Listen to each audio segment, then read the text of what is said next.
Este, estamos en el capítulo número 6. Como ustedes deben conocer, Jeremías es uno de los 4 profetas mayores que se llaman. En su tiempo, él fue conocido en todo el mundo y sus profecías se hicieron notorias y eran seguidas por todos los gobernantes y personas que tenían interés en aquellos días, para que usted lo comprenda, sobre todo en el Medio Oriente, que es el ombligo del mundo, donde empezó la humanidad a expandirse. En aquellos días ya existía el correo y muchos documentos e información importante, como la que profería Jeremías, eran llevados a todo el mundo por correo, a caballo, corriendo, a como fuera, porque era algo que le interesaba a la gente. Además de eso, el Dios de Israel era un Dios muy famoso por varias cosas. Número 1, lo que había hecho en Egipto. Ustedes saben que Egipto fue la primera potencia que el mundo conoció. Fue el primer país que quiso conquistar otros países, y Egipto esclavizó a Israel y fue víctima de los juicios de Dios. Esos juicios fueron conocidos en todo el mundo, porque fueron, por así decirlo, el fin de una potencia, el fin de una nación que dominaba gran parte del mundo en la época. Además que Egipto era el granero del mundo, o sea, era donde se producía la comida, gracias al río Nilo y a la caída de las lluvias que caían en el perfecto tiempo. Egipto era un granero, o sea, Egipto alimentaba a todo el mundo. Era un lugar donde se producía muy buenas cosechas y eran tan buenas que eran exportadas a todas las regiones. Entonces, como usted ve, el Dios de Israel era un Dios conocido en esa época. Es solamente que los pueblos no cambiaban sus dioses. Entonces sucedía que honraban a cualquier dios nuevo que apareciera. En el politeísmo es normal asimilar un dios nuevo, no es problemático. Por ejemplo, si un pueblo tiene 80 dioses y le hablan del Dios de los judíos, no es problema tener 81 dioses. Entonces, para los idólatras, entre más dioses había, mejor. La idolatría consiste en que entre más dioses hay, mejor, porque lo que busca el idólatra es seguridad, protección, amparo, bendición. Y el idólatra piensa que entre más dioses tiene, más seguro va a estar su bendición, su seguridad y sus provisiones. Entonces vamos a leer el texto de Jeremías, capítulo 6, y vamos a ponernos en pie para la lectura de la palabra de Dios. Voy a leer en forma corrida. Dice la escritura: huid, hijos de Benjamín, de en medio de Jerusalén, tocad bocina en Tecoa, alzad señales de humo sobre Bet-Acarén, porque del norte asoma el mal, un gran quebrantamiento. Destruiré a la bella y delicada hija de Sión. Contra ella vendrán pastores con sus rebaños, junto a ella y a su alrededor plantarán sus tiendas, cada uno apacentará su manada. Anunciad guerra contra ella, levantaos, asaltémosla a mediodía. Ay de nosotros, que va cayendo el día y las sombras de la tarde se han extendido. Levantaos, asaltemos de noche, destruyamos sus palacios. Así dijo Jehová de los ejércitos: cortad árboles, levantad terraplén contra Jerusalén. Esta es la ciudad que ha de ser castigada, pues toda ella está llena de violencia. Como de la fuente nunca cesan de manar las aguas, así de ella nunca cesa de manar la maldad. Injusticia y robo se oyen en ella. Continuamente en mi presencia hay enfermedad y herida. Corrígete, Jerusalén, para que no se aparte mi alma de ti, para que no te convierta en desierto, en tierra deshabitada. Así dijo Jehová de los ejércitos: del todo rebuscarán como a vid al resto de Israel. Vuelve a pasar tu mano como vendimiador entre los sarmientos. ¿A quién hablaré y amonestaré para que escuchen? Sus oídos son incircuncisos y no pueden escuchar. La palabra de Jehová les es cosa vergonzosa, no la aman. Por tanto estoy lleno de la ira de Jehová, estoy cansado de contenerme. Derrámala sobre los niños en la calle, e igualmente sobre la reunión de los jóvenes, porque será preso tanto el marido como la mujer, el viejo como el muy anciano. Sus casas serán traspasadas a otros, sus heredades también y sus mujeres, porque yo extenderé mi mano sobre los moradores de la tierra, dice Jehová, desde el más chico de ellos hasta el más grande. Cada uno sigue la avaricia, desde el profeta hasta el sacerdote, todos son engañadores. Curan la herida de mi pueblo con liviandad, diciendo: paz, paz, pero no hay paz. Que Dios bendiga su palabra. Pueden sentarse.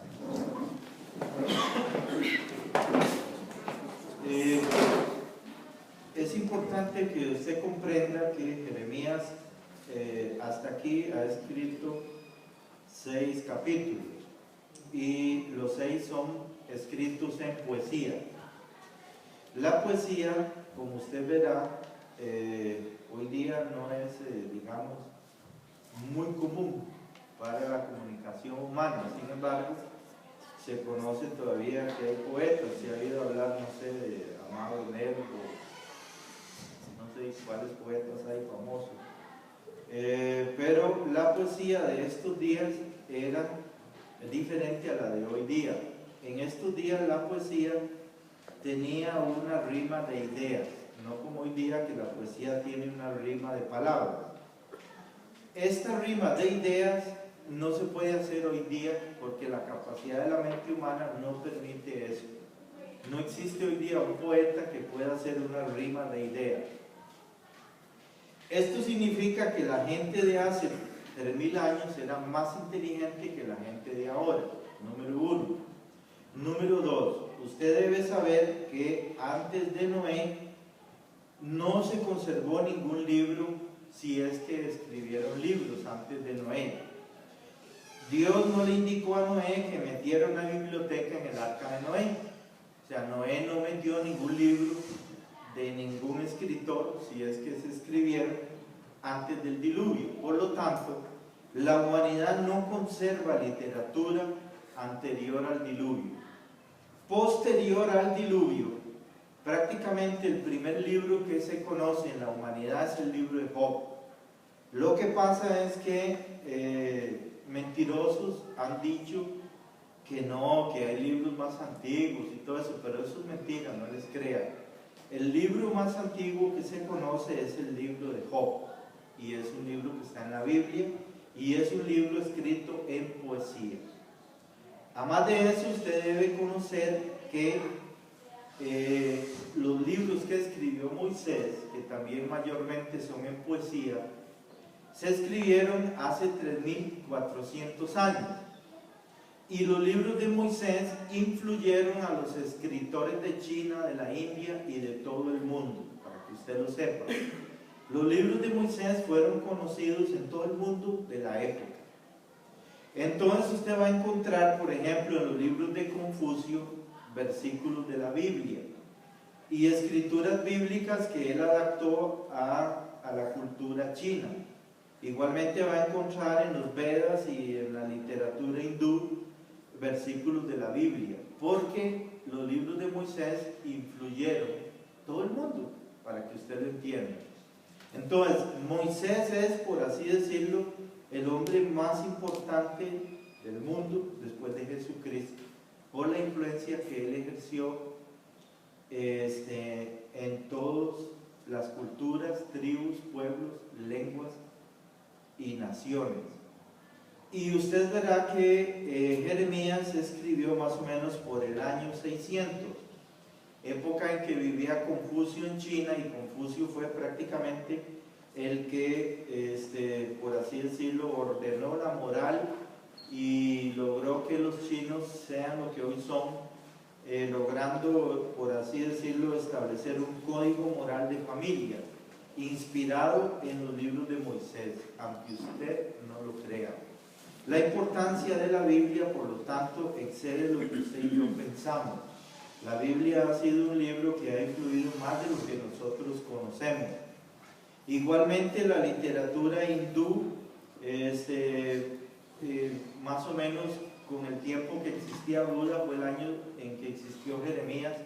En el año que existió Jeremías existió Confucio en China, existió Buda en la India, y hubo un movimiento literario en la época, pero todo está escrito en poesía.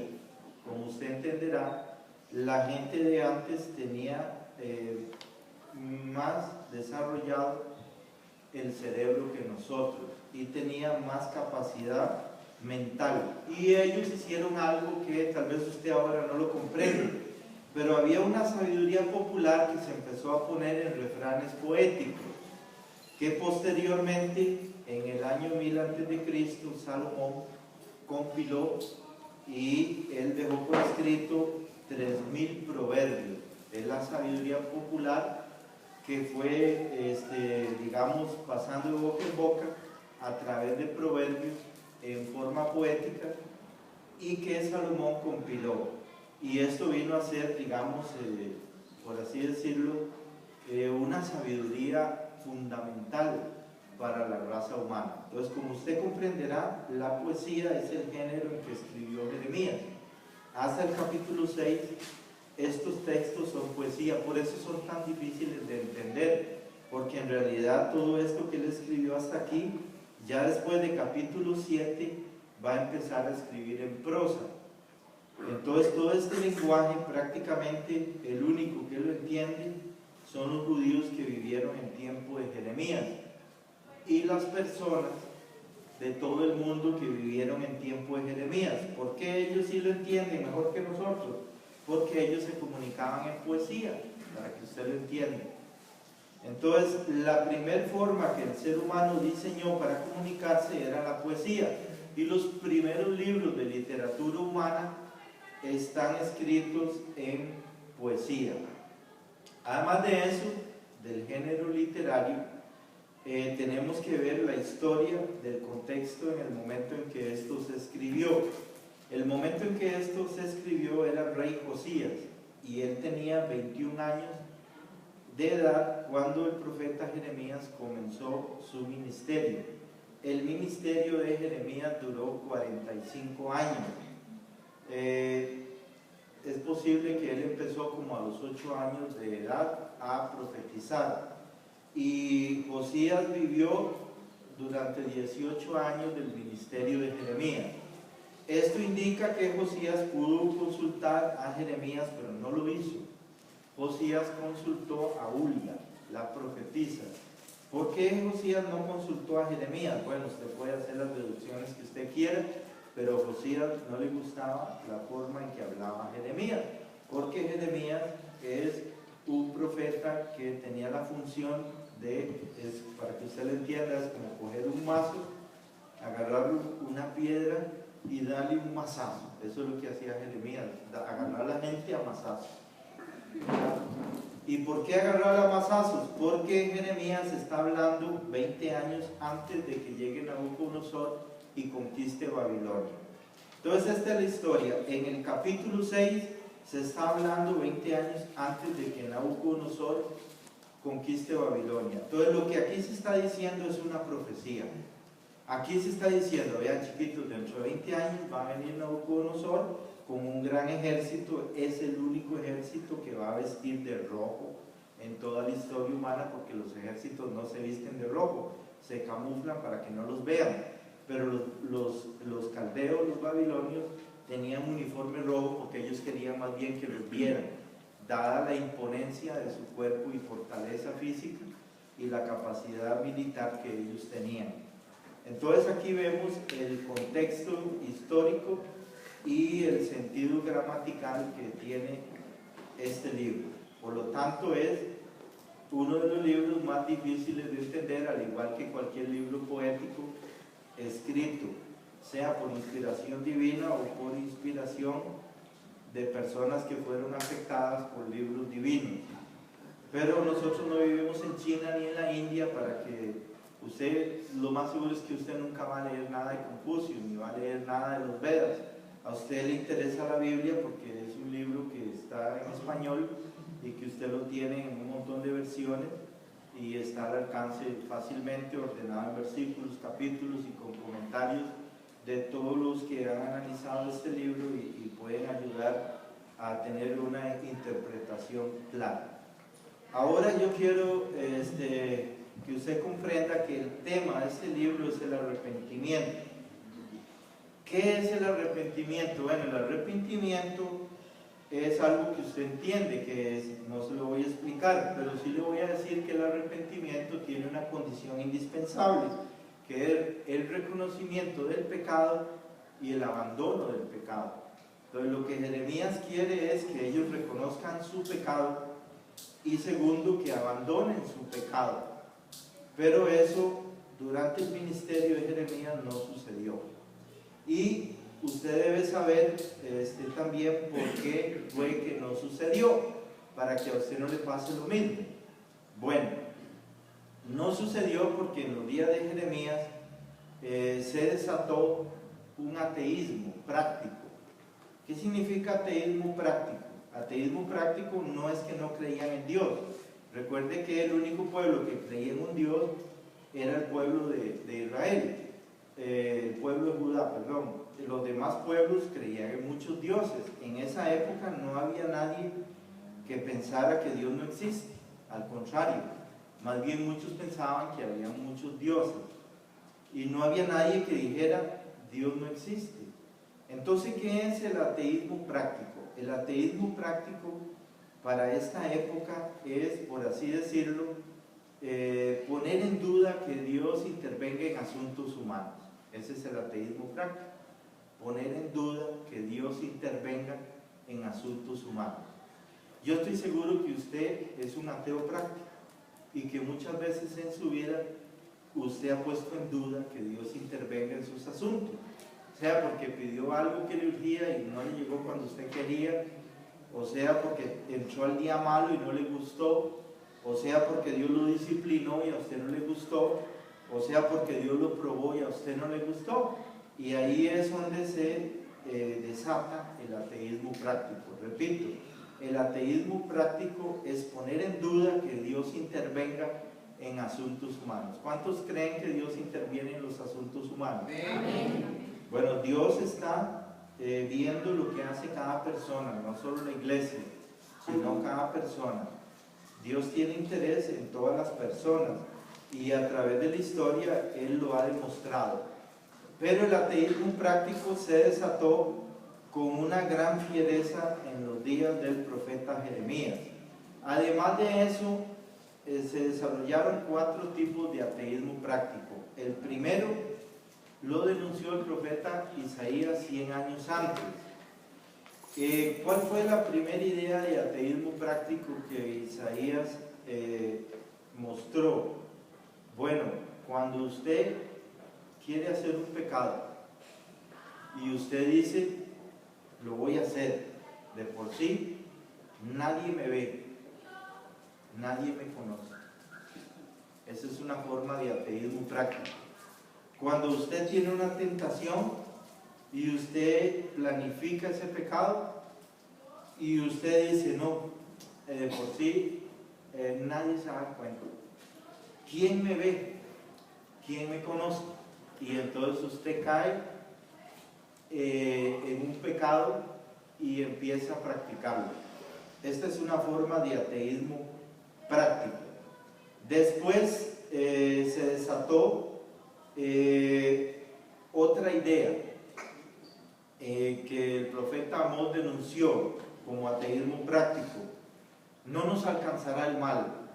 Esto significa que usted va a pecar pensando que el mal no lo va a alcanzar. ¿Por qué? Porque usted está muy bien, porque ve que todo va bien, que todo le sale bien, y usted dice, no hay problema, yo puedo pecar y a mí no me va a alcanzar el mal.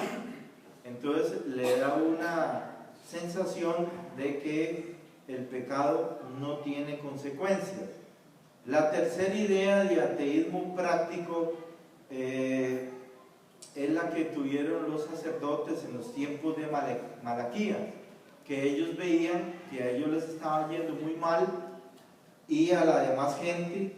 Ellos decían, pero es que esta gente tienta a Dios y no les pasa nada. Entonces esa es otra idea de ateísmo práctico.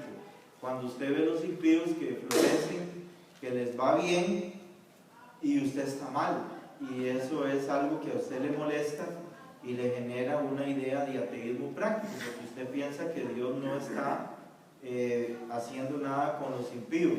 La cuarta idea de ateísmo práctico está en el Salmo 10:4, escrita en el año 1000 a.C., y se refiere a personas que piensan en su corazón que ellos no van a caer jamás.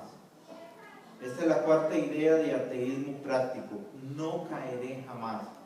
Son personas que piensan que a ellas no les va a pasar nada malo, que el pecado nunca los va a alcanzar, a pesar de que ellos saben que lo están practicando y saben que eso ofende a Dios. Entonces estas cuatro formas de ateísmo práctico provocaron, por así decirlo, que Dios maldijera a los judíos. La maldición de Dios se profirió proféticamente antes de que ellos cometieran estos pecados. Repito, la maldición de Dios se profirió proféticamente antes de que esto pasara, porque Dios profirió la maldición 100 años antes de Jeremías, por medio del profeta Isaías, cuando en el capítulo 6 el profeta Isaías se le dijo: cierre los oídos de este pueblo para que oyendo no oigan, y cierre los ojos para que viendo no vean. Esa maldición se accionó, y en este momento este pueblo que oye a Jeremías está maldito por Dios. ¿Qué significa maldito por Dios?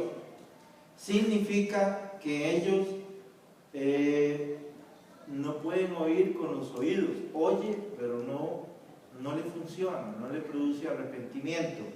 Ve lo que pasa, pero no le produce arrepentimiento. Y esto es producto del ateísmo práctico. El ateísmo práctico lleva a las personas a quedar malditas por Dios, porque ya la maldición se profirió antes de practicar el ateísmo práctico. Entonces, aviso: si usted está cometiendo alguno de las cuatro formas de ateísmo práctico, ¿quién nos ve? ¿Quién nos conoce? 2, no nos alcanzará el mal. 3, qué raro que los que hacen el mal no les pasa nada. Y 4, no caeré jamás. Tenga cuidado, porque usted es el próximo. Está próximo a ser maldecido, y cuando la maldición actúe en usted, ya usted le van a dar ganas de salir corriendo de la iglesia, no soporta el sermón, no soporta al predicador, no le dan ganas de orar y menos de servir a Dios, y cuando usted se da cuenta va cambiándose de silla en silla hasta sentarse de último, y al final se sienta ya en el portón y después desaparece. Eso es lo que produce el ateísmo práctico. Produce un alejamiento de Dios, de su palabra y de los siervos de Dios. En este caso, el ateísmo práctico dañó a Josías. Josías fue dañado por el ateísmo práctico y Dios lo castigó con la muerte. La muerte prematura de Josías es para prevenir al pueblo de algo peor que Josías iba a hacer, porque Josías, Dios lo mató prematuramente con la intención de proteger al pueblo de que Josías iba a caer más abajo. Después de haber hecho aquel gran avivamiento, el hombre le entró al corazón el ateísmo práctico, lo infeccionó y él empezó a tener lapsus brutos y a cometer errores graves como aliarse en yugo desigual con los impíos y no hablar con Jeremías fue el peor error. Repito, no hablar con Jeremías fue el error más grave, porque el único hombre hasta ese momento que está ungido por Dios para hablar a nombre de Dios es Jeremías. ¿Cuántos dicen amén? Amén. Jeremías fue puesto como profeta a las naciones, fue puesto como profeta para Judá y para Israel. Y Jeremías, lo que él ha dicho, una parte se cumplió y una parte está para cumplirse. Como usted verá, Jeremías es un profeta enorme, que está hablando de siglos en futuro, y es un profeta que hasta Nabucodonosor le creía al pie de la letra lo que escribía, lo que él profería. Habían espías que se lo llevaban de primera mano al faraón de Egipto, al rey de Asiria y al rey de Babilonia y a todos los reyes de la tierra, porque todos estaban interesados y creían que lo que hablaba Jeremías era el oráculo. El oráculo era muy importante en esa época, era como decir la fuente de orientación de los líderes políticos y de todas las personas. Entonces, por eso usted verá que Jeremías era tomado como un adivino por los impíos, por los idólatras. Era tomado como un clarividente, como un hombre que podía ver más allá del futuro y ver los acontecimientos que iban a pasar. Pero realmente Jeremías es un hombre que está hablándole a un pueblo que está maldito por Dios y que no se va a arrepentir, y que es un pueblo que cayó en el ateísmo práctico. O sea, ya el ateísmo práctico los llevó a una conducta perversa. Repito, el ateísmo práctico llevó a los judíos a una conducta perversa.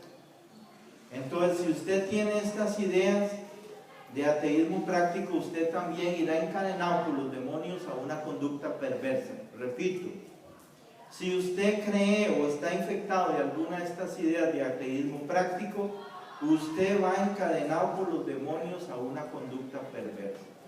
¿Cuántos dicen amén? Amén. Esto es lo que Jeremías está advirtiendo. Ahora, Jeremías quería hacer entender a la gente que el arrepentimiento requería el abandono del pecado. Entonces vamos a ver algunas cositas aquí rápidamente que Jeremías les está avisando. En primer lugar, esta profecía es como decirle: vea, mijito, 20 años, pero él no les dijo en cuántos años, para que quedara esa expectación de juicio de que podía ser mañana, podía ser dentro de un año, dentro de 10 años o dentro de 100 años, pero Dios por medio de Jeremías les dice: viene el coco, viene del norte, viene el ejército invencible, el ejército más grande, el ejército más rojo, el ejército más implacable, viene del norte, les va a caer por encima, aunque en realidad Babilonia quedaba al este, pero para poder llegar a Jerusalén había que dar una gran vuelta que dio Abraham caminando, y había que caerles por el norte.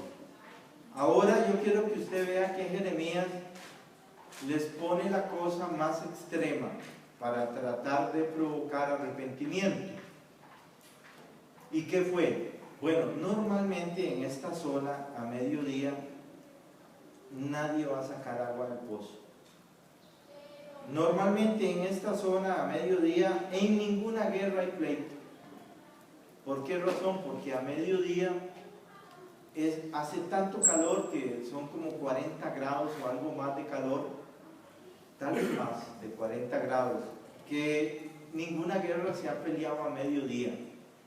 Pero Jeremías les profetiza en el capítulo 6 y en el versículo 4 que la guerra que van a pelear los babilonios contra Jerusalén va a ser a mediodía, porque es tanta la desesperación que tienen los soldados de Babilonia de conquistar Jerusalén, que no les va a importar pelear a mediodía. Pero nunca ninguna guerra se peleó a mediodía. Jamás, nunca. Y sin embargo, aquí Jeremías les dice, mire papito, esta guerra se va a pelear a mediodía. Entonces cualquiera tenía que razonar, pero es que una guerra no se pelea a mediodía, nunca ha pasado. Es la primera vez, esto es algo serio, que un ejército se tire a mediodía a una guerra, y con este calor infernal que hace aquí. Entonces eso era como decir, vea, esto que va a pasar es algo extremo. Mire, estos soldados vienen desesperados por matar a todo mundo, van a hacer una matazón, ellos se van a robar todo, las casas, las hijas, la mujer, se van a robar las cosechas, los animales, todo, no va a quedar nada, no va a quedar nada. Y ellos tenían que comprender el mensaje, asaltémosla a mediodía. Todavía Jeremías sigue diciendo en el versículo 5, asaltémosla de noche. Ningún ejército pelea de noche. ¿Cómo vamos a pelear de noche cuando no había luz? Imagínense lo que es pelear una guerra de noche. Es peligroso que usted se corte solo o que usted mate a un compañero. Sin embargo, Jeremías les dijo, vea, esa guerra va a empezar a las 12 del día y están tan precipitados a terminarla que en la noche van a seguir despiadadamente atacando. El aviso se les hizo como una advertencia final. Si no se arrepiente, si no reconoce y abandona el pecado, el juicio va a caer. Y además de eso, recuérdese lo que dijo Isaías. Dios les está dando ojos que no ven y oídos que no oyen. La maldición de Dios espiritualmente está activa, porque ni el rey Josías quiere escucharme, ni los líderes quieren escucharme, ni los sacerdotes quieren escucharme, y lo que hablo es la palabra de Dios. Esto es lo que estaba pasando. Nadie quería escuchar. Sin embargo, la Biblia registra en el último capítulo de Jeremías que 4.600 personas sí se convirtieron, lo cual significa que por grosera que fuera la maldición de Dios proferida por Isaías proféticamente, de que tendrían ojos y no verían y oídos y no entenderían, eso no significa que alguien oyendo la palabra de Dios y golpeada es posible que se convierta. Entonces eso es lo que significa el llamado de Jeremías. 4.600 se convirtieron. Se convirtieron porque oyeron a Jeremías, porque la palabra golpeó su corazón como un martillo golpea una piedra, y desmenuzó los argumentos del ateísmo práctico que estaban controlando el corazón endurecido. Y esto logró una cosecha pequeña de 4.600 que Dios sobrenaturalmente protegió, trasladándolos a Babilonia para que ahí ellos se hicieran sumamente espirituales y sumamente ricos, y que pudieran liberar a sus hermanos que habían sido vendidos como esclavos, y que acumularan riquezas para luego volver a Jerusalén 70 años después. Entonces, como usted lo ve, la puerta de la gracia está abierta. ¿Cuántos dicen amén? Amén. Ahorita la puerta de la gracia está abierta. ¿Cuál es la puerta de la gracia? La iglesia local. Ahorita está abierta. Pero Jeremías lo que está diciendo es que la voz de Dios está hablando, pero en algún momento el juicio va a caer. Y usted sabe que tiempo después llegó el caso de que Dios dijo, ya no voy a hablar más. Por 400 años no les voy a hablar, a ver si con el silencio entienden. Porque muchas veces los sonidos del silencio es el mejor lenguaje. Repito, los sonidos del silencio pueden ser el mejor lenguaje. Bueno, entonces como usted ve, Dios le habló a este pueblo de muchas formas, de muchas maneras. Les habló por la creación, Les habló por lo que pasó en Egipto, por lo que pasó en todo lado. Dios hizo milagros, prodigios. Dios habló profecías que se cumplieron y que la gente pudo ver. Mire, hermanos, yo era enemigo de la Biblia, enemigo de Jesucristo y enemigo de los judíos. Y con solo que leí el Salmo 22 me convertí. Porque yo no puedo creer que haya alguien que 1000 años antes diga una profecía y se cumpla. Yo me rindo ante eso.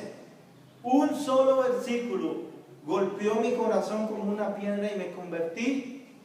Jamás volví a hablar mal de Jesucristo, ni de la Biblia, ni del cristiano. Y yo era enemigo de todo lo que tenía que ver con Dios y con Cristo. Pero ahora soy fanático defensor de la Biblia.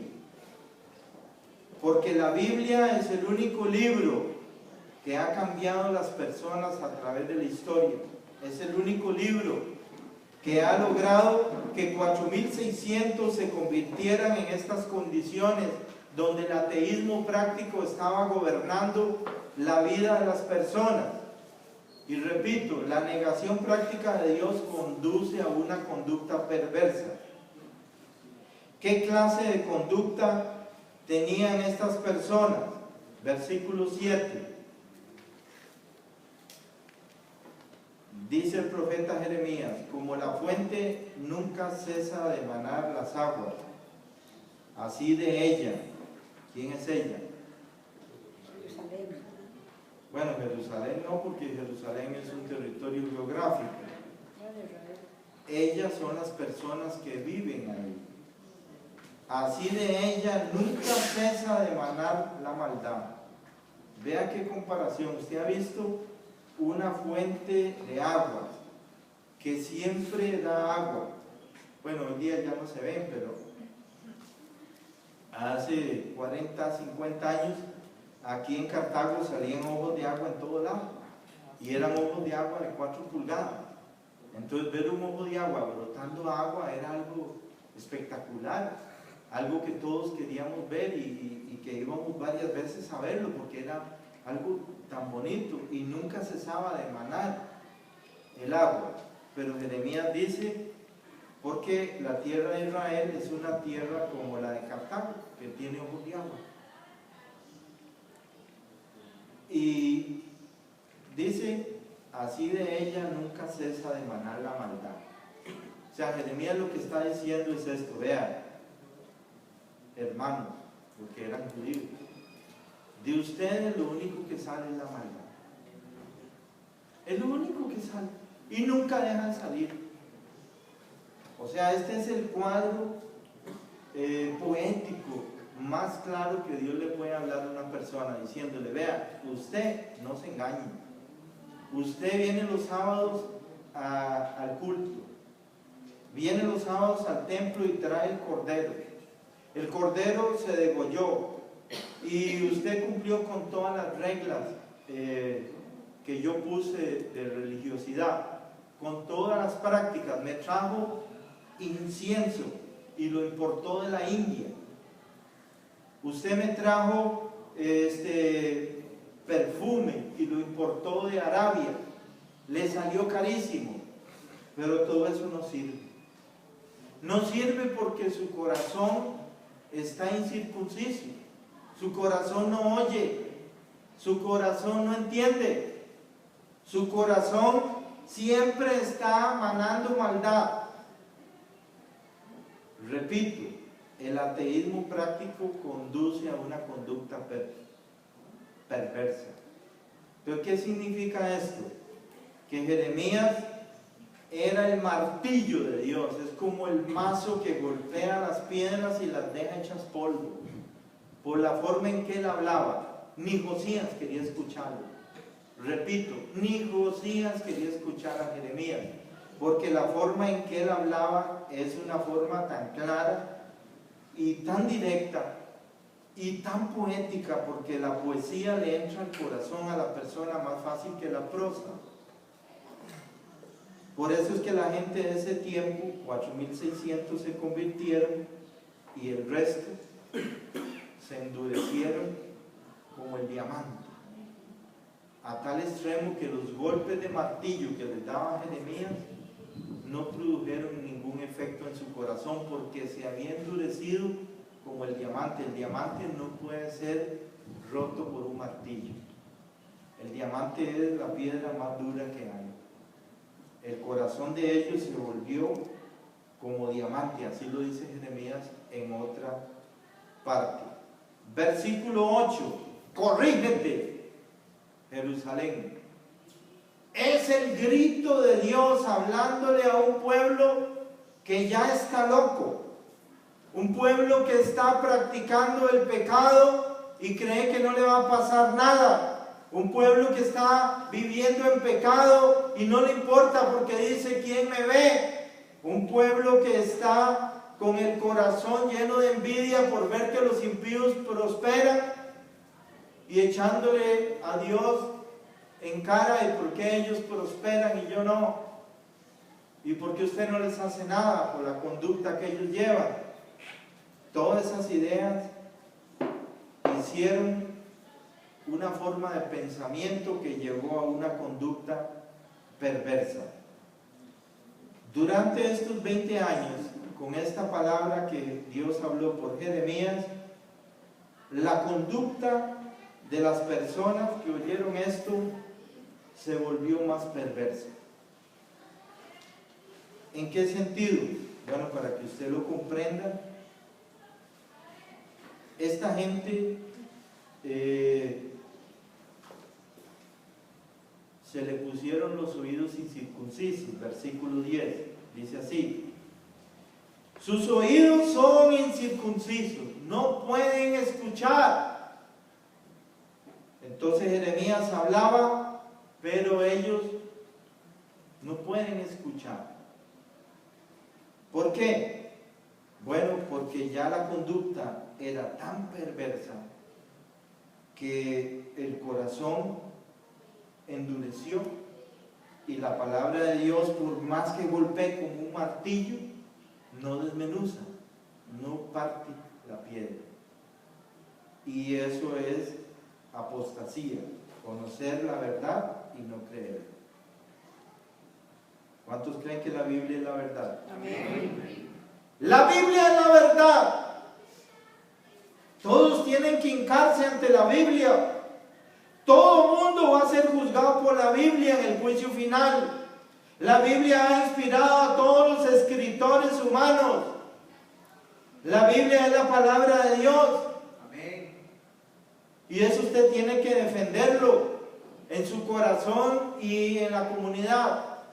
Porque vivimos en una comunidad como en los días de Jeremías. En los días de Jeremías todo el mundo iba el sábado a culto. Estaba ahí en el templo de Jehová. Pero la mente de ellos estaba: mira, mañana es domingo, voy para el culto de Baal.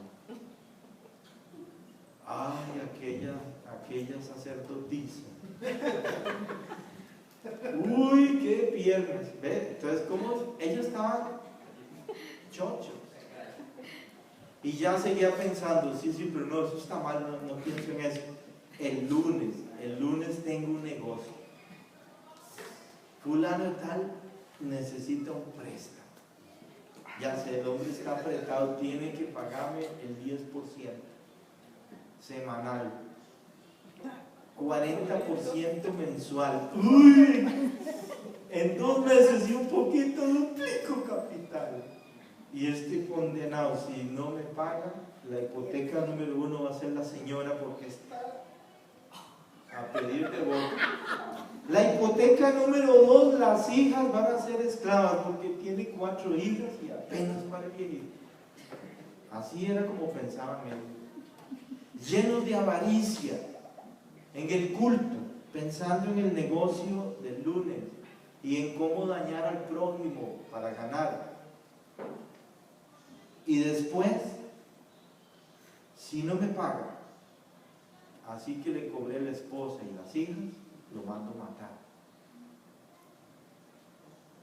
Para que usted lo vea, los judíos en esta época inventaron el sicariato y nació en la ciudad de Sicar.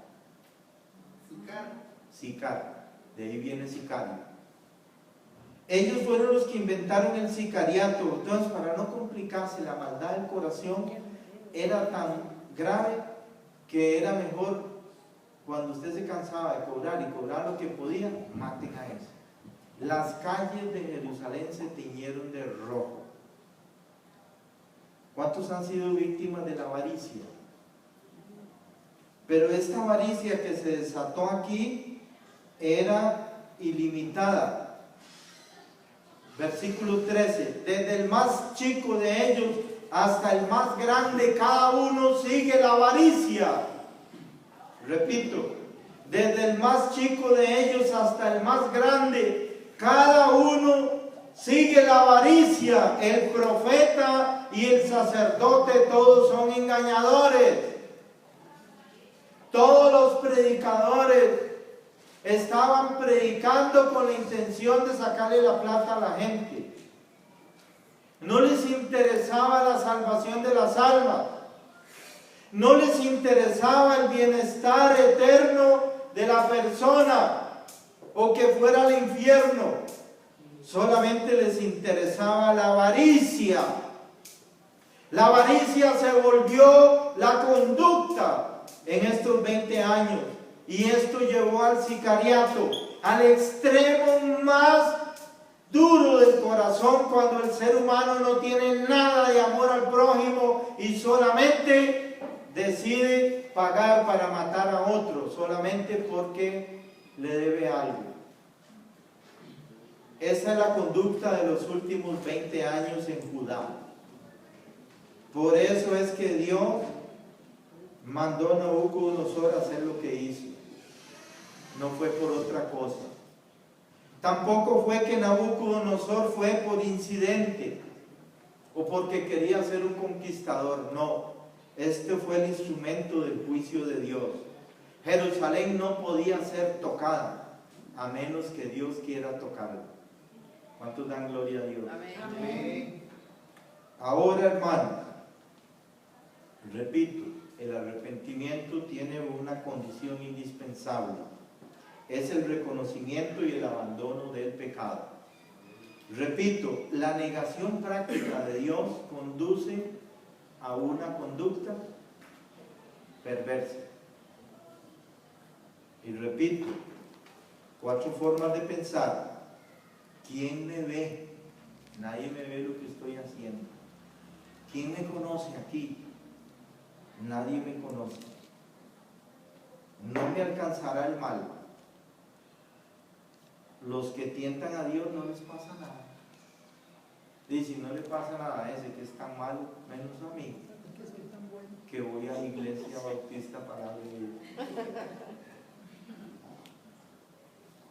Jeremías era un chiquito de 8 años. Es un chiquito. Que él no quería profetizar, porque él decía, es que un chiquito como yo, ¿cómo va a profetizar? Pero Dios dice, vean, yo les voy a hablar y les voy a hablar por un chiquito para que les dé vergüenza. Para que ustedes se den cuenta que yo les puedo hablar hasta por una piedra. Porque Dios levantó a alguien que no era apropiado ni acepto para ejercer ministerio, dado que los sacerdotes tenían que estudiar toda la vida y empezar a 30 años. Sin embargo, Dios levanta a un chiquito que empieza a profetizar y ni el rey quería oírle,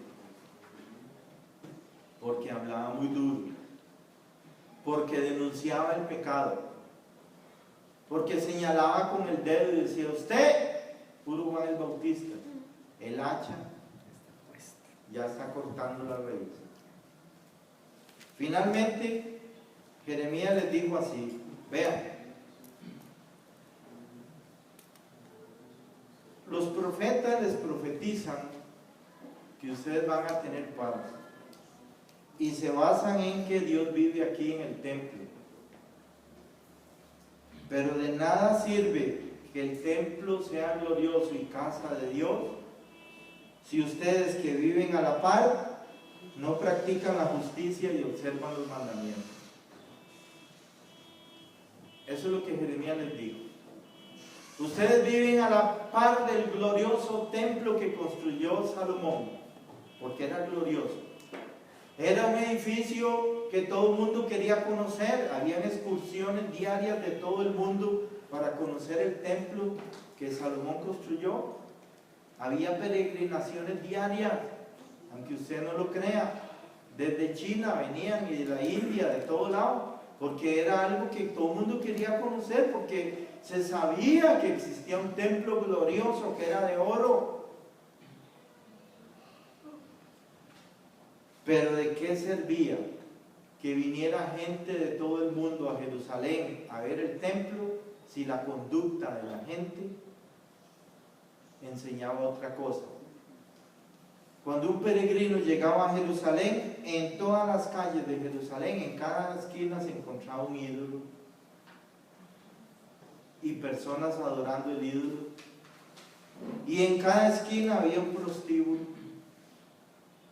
y judíos haciendo fiesta en el prostíbulo, y la sangre no se podía borrar porque las calles de Jerusalén eran de tierra con sal, y entonces la sangre caía ahí y quedaba el manchón. Las calles de Jerusalén eran rojas porque se habían teñido con la sangre de las víctimas de la avaricia. Jeremías les dice: de nada vale vivir a la par de un templo tan glorioso si no se practica la justicia y no se observan los mandamientos. Esa es la palabra que Dios habló por medio del profeta Jeremías. Es una palabra tan dura que nadie la quería escuchar, pero 4.600 la oyeron y arrepintieron. Repito, ¿qué significa arrepentimiento? Reconocer el pecado y dejarlo. Porque muchas veces usted puede pensar: ya sé que es arrepentimiento, reconozco el pecado, lo confieso y chao. Pero no lo dejo, se quedó a 50%. Va a tener problemas con Dios, porque no leyó bien. Ahí dice: la condición es dejarlo. Si no lo deja, va a tener problemas con Dios. Eso es lo que está advirtiendo. Yo no sé cómo Dios les dio 20 años después de esto, pero se los dio. Son 20 años de gracia. Pero en esos 20 años, las calles se pusieron rojas de sangre. Las injusticias crecieron hasta el cielo. Las personas no tuvieron ni una gota de amor. Jeremías dice que los hombres se volvieron como un asno salvaje detrás de las mujeres casadas. Fue un caos y smog en esos 20 años de Jerusalén. Josías fue exonerado, pero los hijos de Josías tuvieron que pagar con su vida los pecados que se pudieron detener, que se pudieron dejar, los pecados que se debieron abandonar. Pregunta, hermanos, ¿está pidiéndole Jeremías al pueblo que abandone los pecados? Claro que sí. ¿Está pidiéndole Dios a este pueblo que abandone los pecados? Claro que sí. ¿Se puede dejar un pecado? Eso es lo que está diciendo Dios. Es algo que se puede dejar, porque los 4.600 lo dejaron y obedientemente se fueron encadenados y desnudos a Babilonia, porque Dios dijo por Jeremías: vayan a Babilonia. Pongámonos de pie para orar.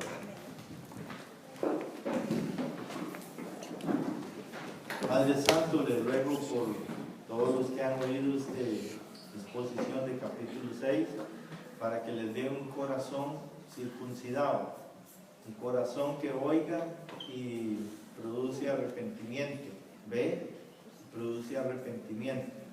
Le ruego, Señor, que nos ayude, porque todos podemos estar sufriendo de ateísmo práctico. Ayúdenos a reconocerlo en nuestro corazón y a dejarlo. No sea que nos venga, porque usted es el mismo y no cambia, juicio. Para que ninguno sufra juicio, Señor, háganos sabios, como dijo Santiago.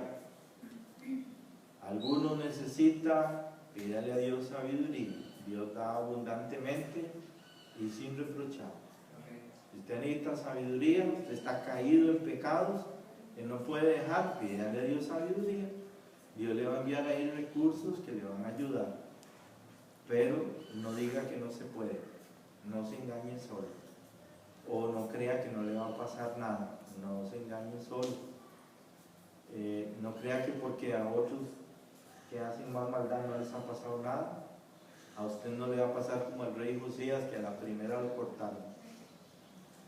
Señor, le pido que nos haga sabios y que nos dé la sabiduría del Espíritu Santo para poder comprender este lenguaje poético que habla Jeremías, que también nos ayude a valorar la Biblia como el único libro que en este mundo es importante, y que nosotros invertamos más tiempo en leer su palabra y aprender el lenguaje que usted tiene y en lo que nos pueda ayudar, Señor, porque estas cosas se escribieron para nuestro ejemplo, para que no cometamos los mismos errores.